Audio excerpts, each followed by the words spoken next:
नमस्कार दोस्तों, स्वागत है आपका द ग्राउंड रिपोर्ट में। मैं हूं समीर आत्मज मिश्र। दोस्तों, एक बड़ी हैरानी की बात है।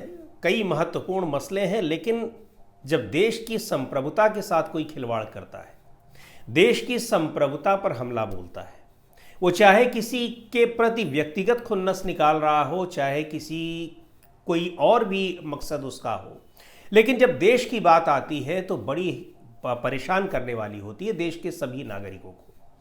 लेकिन अगर देश का नेतृत्व उस पर खामोश हो जाए तो फिर समझ में नहीं आता कि आखिर हो क्या रहा है, चल क्या रहा है। हम बात कर रहे हैं अमेरिका के राष्ट्रपति डोनाल्ड ट्रंप की। ट्रंप ने भारत पर जिस तरीके से धमकी देते हुए, जलील करते हुए टैरिफ लगाया, 50% टैरिफ, वो कल से लागू हो गया। 50% अतिरिक्त टैरिफ अब तमाम सेक्टर, गारमेंट सेक्टर है, फार्मा सेक्टर है, इसके अलावा जो जेम्स और ज्वेलरीज हैं यानी आभूषण हैं, रत्न और आभूषण, फार्मा सेक्टर है, इन सारे सेक्टर्स में निर्यात पर ज़बरदस्त प्रभाव पड़ रहा है। शेयर मार्केट धराशायी हो गए हैं और निर्यात पर अभी आने वाले दिनों में भी प्रभाव पड़ेगा निश्चित तौर पर। हालांकि उन चीज़ों को बैलेंस करने की कोशिश हो रही है, लेकिन एक बड़ा मार्केट वहाँ पर है जो प्रभावित होगा। और पूरे देश में तमाम चीज़ें ऐसी हैं जिनका बिजनेस, जिनका एक्सपोर्ट होता है अमेरिका के लिए, वो कल से लागू कर दिया डोनाल्ड ट्रंप ने। लेकिन अपनी कैबिनेट की बैठक में कल उन्होंने एक बार फिर इस बात को दोहराया कि कैसे उन्होंने भारत और पाकिस्तान के बीच ऑपरेशन सिंदूर को रुकवाया, युद्ध जो हो रहा था उस युद्ध को रुकवाया, यानी सीज फायर कराया। जो 6 और 7 मई को भारत ने पहलगाम हमले के विरोध में आतंकवादियों की तलाश में पाकिस्तान के भीतर घुसकर भारतीय सेना ने वहां जो तमाम आतंकी शिविरों को नष्ट किया था, उसके बाद पाकिस्तान की ओर से अटैक हुआ, फिर उनको भी सबक सिखाया गया। लेकिन अचानक उस हमले को, उस युद्ध को रोक देना पड़ा भारत को। डोनाल्ड ट्रंप कह रहे हैं कि इस युद्ध को उन्होंने रुकवाया। अब तक वो करीब 40 बार कह चुके हैं, उससे ज़्यादा बार भी कहे होंगे, गिनती उसकी हो चुकी है। लेकिन कल जो बात उन्होंने कही उसमें उन्होंने सीधे तौर पर प्रधानमंत्री नरेंद्र मोदी का नाम लिया। उन्होंने कहा कि मैं भारत के प्रधानमंत्री नरेंद्र मोदी को फ़ोन किया, बहुत ही बढ़िया आदमी है, सारी कुछ बताई, चूँकि बढ़िया आदमी है ही। प्रधानमंत्री खुद अभी तक उनको माय डियर फ्रेंड कहा करते थे। उनके पक्ष में जाकर नारे लगवाए, उनको का चुनाव प्रचार किया प्रधानमंत्री ने। भारत का प्रधानमंत्री किसी देश के राष्ट्रपति के चुनाव में जाकर उसका प्रचार करे, ये कभी नहीं हुआ था 78 सालों में। लेकिन हमारे देश के प्रधानमंत्री नरेंद्र मोदी जी ने डोनाल्ड ट्रंप का प्रचार किया था। क्यों किया था? वो उस समय कहा जा रहा था ये देश की विदेश नीति को एक एक्स्ट्रा ऑर्डिनरी डायरेक्शन में ले जा रहे हैं और न भूतो न भविष्यति कभी किसी ने किया ही नहीं था। और उसका परिणाम भी अब दिखाई पड़ रहा है कि जो कुछ किया था उसका फल क्या मिल रहा है। विदेश नीतियां ऐसे नहीं बनती हैं, झटके में नहीं बनती हैं। आप दूसरे देशों के राष्ट्रपति को गले लगा लें, आप उनसे ज़बरन उनसे मिलें, उनके घर चले जाएं, ये नहीं होती है। वो एक तरीका होता है, बहुत सारी चीज़ों पर डिपेंड करती है, जियोपॉलिटिक्स होती है, व्यापार पर निर्भर करती है, बहुत सारे फैक्टर्स होते हैं। खैर, डोनाल्ड ट्रंप ने सीधे तौर पर यह कहा कि प्रधानमंत्री नरेंद्र मोदी को उन्होंने फ़ोन किया और ये कहा कि आप दोनों देश लड़ रहे हो बहुत एक तरीके से कि लंबी लड़ाई, आप सदियों से लड़ रहे हो, न जाने क्या क्या जो पहले बात वो कह चुके हैं। और जो महत्वपूर्ण बात है जो पहली बार उन्होंने कही, तो उन्होंने कहा कि मैंने सीधे नरेंद्र मोदी को कहा कि मुझे कल फ़ोन करना और ये बताना कि युद्ध आपने बंद कर दिया है या नहीं, और नहीं बंद कर दिया है तो मैं आपके साथ व्यापार ख़त्म कर दूंगा, आप दोनों के साथ। मतलब उन्होंने पाकिस्तान को भी समेटा।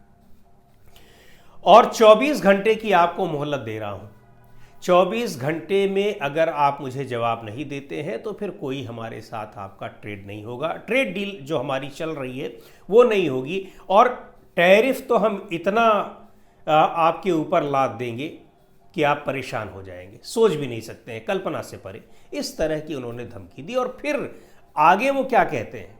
आगे कहते हैं कि 24 घंटे तो छोड़िए, 5 घंटे में ही वो घुटनों पर आ गए, सरेंडर कर दिया उन्होंने। इस तरह से डोनाल्ड ट्रंप बोल रहे हैं। और 5 घंटे बाद ही उन्होंने युद्ध को रोकने का फैसला कर दिया। अब आप ये देखिए कि अगर डोनाल्ड ट्रंप बार बार ये बात कह रहे हैं, ये दावा कर रहे हैं, प्रधानमंत्री नरेंद्र मोदी का नाम लेकर कह रहे हैं, तो भारत की ओर से इसका खंडन क्यों नहीं किया जा रहा है? कौन सा ऐसा डर है कि अगर ये नहीं किया गया है और ट्रंप बार बार जलील कर रहे हैं तो यहां सीधे तौर पर ये क्यों नहीं कहा जा रहा है कि आप झूठ बोल रहे हैं? और बार बार झूठ क्यों बोल रहे हो, सीधे उनको कड़ा संदेश क्यों नहीं दिया जा रहा है? क्यों चुप्पी साधे हुए हैं प्रधानमंत्री नरेंद्र मोदी? आपने देखा कि संसद में कितना हंगामा हुआ इसको लेकर, क्या कुछ हुआ है, इस पर चर्चा होनी चाहिए बड़ी मुश्किल में। और उसी चर्चा के लिए कहा जा रहा है कि जो उपराष्ट्रपति रहे जगदीप धनखड़ साहब को इस्तीफा भी देना पड़ा। इस्तीफे के पीछे और भी बहुत से कारण हैं, लेकिन एक ये भी था कि वो ऑपरेशन सिंदूर पर चर्चा की मांग स्वीकार कर चुके थे राज्यसभा में, और चूंकि अब उन्होंने इस्तीफा दे दिया तो उसके बाद सरकार को चर्चा कराने के लिए तैयार भी होना पड़ा। लेकिन उस चर्चा में जवाब क्या दिया सरकार ने? कुछ भी नहीं दिया। प्रधानमंत्री नरेंद्र मोदी ने खुद ये बात कही कि किसी तीसरे पक्ष की कोई मध्यस्थता नहीं हुई है। उस समय भी उन्होंने अमेरिका का नाम नहीं लिया, डोनाल्ड ट्रंप का नाम नहीं लिया। अब डोनाल्ड ट्रंप फिर कह रहे हैं। उसके बाद भी उन्होंने, जब आपने जो इस पर संसद में चर्चा हुई, उसके बाद भी ट्रंप ने कहा, कई बार कहा, और अब तो सीधे तौर पर प्रधानमंत्री नरेंद्र मोदी का नाम लेकर वो कह रहे हैं। अब भी इतना समय बीत गया, प्रधानमंत्री की ओर से एक भी ट्वीट नहीं आया, एक भी डिनायल नहीं आया, एक भी प्रतिक्रिया नहीं आई। क्यों नहीं आई? क्या अमेरिका के राष्ट्रपति, पूरी दुनिया जिनको सुन रही है, अगर वो गलत बोल रहा है भारत के संदर्भ में तो आप उसको क्यों नहीं जवाब दे रहे हैं? पूरी दुनिया तो यही मान रही है ना कि भारत और पाकिस्तान के बीच युद्ध रुकवाने का काम डोनाल्ड ट्रंप ने किया, सीज फायर उन्होंने करवाया, क्योंकि वो बार बार ये दावा कर रहे हैं। तो अगर वो झूठ बोल रहे हैं तो आप बताइए, और अगर नहीं, आप कुछ भी उस पर प्रतिक्रिया नहीं दे रहे हैं, तो इसका मतलब कि ट्रंप सही बोल रहे हैं। और अगर ट्रंप सही बोल रहे हैं तो आपने किस कीमत पर देश की संप्रभुता के साथ समझौता कर लिया? तीसरे पक्ष को आपने क्यों इसमें शामिल कर लिया भारत और पाकिस्तान के बीच? देश के तमाम सेनाधिकारी ये कह चुके हैं कि हम लोग सेनाएं हमारी वहां पहुंच चुके थे अंदर तक, और हम जितने भी आतंकी शिविर थे जिनको हमने आइडेंटिफाई किया था, उन सब को हम तबाह करने के रास्ते पर थे। लेकिन राजनीतिक हस्तक्षेप की वजह से हम बहुत ज्यादा आगे नहीं बढ़ पाए। ट्रंप यही नहीं रुके, ट्रंप ने कहा कि 7 जेट विमान गिरा दिए गए। अभी तक वो 5 की बात कर रहे थे। इस पर भी सवाल पूछा जा रहा था, लेकिन कोई भी जवाब पार्लियामेंट में, जब इस पर चर्चा हुई, 2 दिन की चर्चा, लोकसभा में भी और राज्यसभा में भी, कोई जवाब नहीं दिया गया। उस चर्चा के जवाब में नेहरू ने क्या किया, इंदिरा गांधी ने क्या किया, अनाप शनाप बातें की गई जो हर बार किसी भी महत्वपूर्ण चर्चा के जवाब में कही जाती हैं। लेकिन मौजूदा समय में किस तरीके से भारत मजबूर हो गया ट्रंप की बात मानने को, अगर ट्रंप ये कह रहे हैं, दावा कर रहे हैं, इसका जवाब नहीं दिया गया। क्या मजबूरी रही? और ये मजबूरी ऐसी है कि अभी तक उस पर कुछ नहीं बोल पा रहे हैं। तो एक बड़ी हैरानी की बात है कि आखिर देश की संप्रभुता के साथ इतना बड़ा खिलवाड़ कैसे हो रहा है? प्रधानमंत्री उसको बर्दाश्त कर रहे हैं, तो क्यों बर्दाश्त कर रहे हैं? पूरा देश उनके साथ इस मुद्दे पर खड़ा हुआ है। ऑपरेशन सिंदूर के वक्त पूरा देश खड़ा हुआ था। पहलगाम हमले के बाद कार्रवाई के लिए जोर दिया जा रहा था कि आप आगे बढ़िए, और पूरा देश खड़ा है। कार्रवाई की गई, उसको किस तरीके से कैश कराया गया, राजनीतिक फायदा उसकी लेने की कोशिश की गई, उसका राजनीतिक फायदा लेने की कोशिश की गई। जगह जगह पोस्टर बैनर लगा दिए कि हमने बहुत बड़ा युद्ध जीत लिया है। लेकिन उस युद्ध को रोक कैसे दिया है आपने, जिस युद्ध को जीतते हुए सेना आगे बढ़ रही थी? कोई जवाब नहीं आ रहा है। क्यों नहीं आ रहा है? बड़ी हैरानी की बात है। और दूसरी बात यह कि इस मुद्दे पर ट्रंप को जवाब न देना और भी ज्यादा परेशान करने वाला है। एक और महत्वपूर्ण बात, जर्मनी के एक अखबार में उसने छाप दिया कि डोनाल्ड ट्रंप ने 4 बार प्रधानमंत्री नरेंद्र मोदी को फोन किया और उन्होंने फोन नहीं उठाया।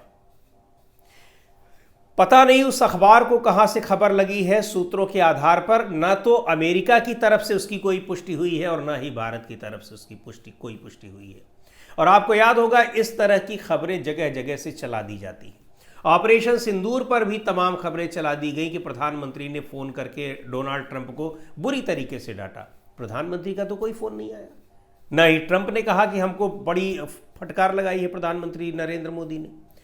ये सारी चीजें बकवास हैं। सीधे तौर पर डोनाल्ड ट्रंप अगर भारत के प्रधानमंत्री के बारे में इस तरह से कह रहे हैं, भारत के बारे में इस तरह से कह रहे हैं कि वो घुटनों पर आ गया, घुटने टेक दिए, 5 घंटे के भीतर ही, हमने 24 घंटे की मोहलत दी थी, उन्होंने 5 घंटे में ही घुटने टेक दिए और सीज फायर को तैयार हो गए, तो फिर इसका जवाब ट्रंप को उसी भाषा में दिया जाना चाहिए। कम से कम एक बार भारत के प्रधानमंत्री की ओर से ये तो कहा ही जा सकता है कि आप क्यों झूठ बोल रहे हो और ये झूठ क्यों फैला रहे हो, फर्जी आप क्यों बोल रहे हो, ये फेक न्यूज़ क्यों फैला रहे हो, ये गलत है पूरी तरीके से, क्या ऐसी मजबूरी है। और यही नहीं, डोनाल्ड ट्रंप इस चीज़ को बार बार कह भी रहे हैं, भारत पर लगातार टैरिफ बढ़ाने की बात कर रहे हैं, अभी और धमकी दे रहे हैं, इन सब पर भारत खामोश है, कोई जवाबी कार्रवाई नहीं हो रही है। तो बड़ी हैरानी की बात है। और इधर बीच अब ये विदेश नीति की बड़ी असफलता रही, चाहे ऑपरेशन सिंदूर के दौरान किसी देश का हमारे पक्ष में खड़े ना होना, और दूसरी ओर अमेरिका जिसको इतना पिछले 10-11 साल में प्रधानमंत्री नरेंद्र मोदी ने वहाँ के सारे राष्ट्रपतियों के साथ अपने गहरे संबंध बनाए और बताया कि पुराने संबंध हैं। डोनाल्ड ट्रंप के साथ खासतौर पर डोनाल्ड ट्रंप का प्रचार करने के लिए पहुँच गए वॉशिंगटन अमेरिका, और वहाँ बाकायदा नारे लगवाए डोनाल्ड ट्रंप के समर्थन में। अब की बार ट्रंप सरकार, ट्रंप उस बार तो हार गए, लेकिन जब दोबारा बने तब प्रधानमंत्री नहीं गए, और तब अब उसी की कसर निकाल रहे हैं डोनाल्ड ट्रंप, जो भारत को, प्रधानमंत्री नरेंद्र मोदी को जलील करने के लिए पूरे देश को जलील कर रहे हैं। और जलील ही नहीं कर रहे हैं, किस तरीके से टैरिफ के जरिए भारत की अर्थव्यवस्था को तहस नहस करने पर लगे हैं। अब हालांकि वो तहस नहस कर नहीं पाएंगे, भारत की अर्थव्यवस्था का एक आधार केवल अमेरिका के साथ व्यापार ही नहीं है, उसके बहुत ही आयाम है, मल्टी डायमेंशनल ट्रेड है यहाँ का, और जो कई सेक्टर्स हैं, लेकिन उसको कमज़ोर करने की कोशिश तो कर ही रहे हैं और कमज़ोर करने में कामयाब भी होंगे, क्योंकि बहुत बुरी तरीके से प्रभावित हुआ है निर्यात सेक्टर अभी एक ही दिन के भीतर। इन खबरों ने ही कितना प्रभावित किया है शेयर मार्केट को, ये सारी चीज़ें दिखाई पड़ रही हैं। पर ये सवाल सबके मन में है, पूरे देश के मन में, कि आखिर प्रधानमंत्री नरेंद्र मोदी डोनाल्ड ट्रंप के इस झूठ का जवाब क्यों नहीं देते हैं, अगर वो झूठ बोल रहे हैं। और नहीं तो अगर वो सही बोल रहे हैं तो फिर उसकी जानकारी भी देश को दी जानी चाहिए कि आखिर किस मजबूरी में भारत के प्रधानमंत्री ने डोनाल्ड ट्रंप की इस धमकी के आगे सरेंडर कर दिया। देखते हैं जवाब आता है कि नहीं आता है, लेकिन हम लोगों को इंतज़ार इसी बात का है कि ट्रंप को उन्हीं की भाषा में जवाब दिया जाना चाहिए। आज के वीडियो में इतना ही, अगले वीडियो में फिर मिलेंगे एक नए विषय के साथ, एक नए मुद्दे के साथ। द ग्राउंड रिपोर्ट के यूट्यूब चैनल को आपने अब तक सब्सक्राइब न किया हो तो ज़रूर कर लें, हमारे वीडियोज़ को लाइक करें, शेयर करें और अपने सुझाव भी हमें ज़रूर दें।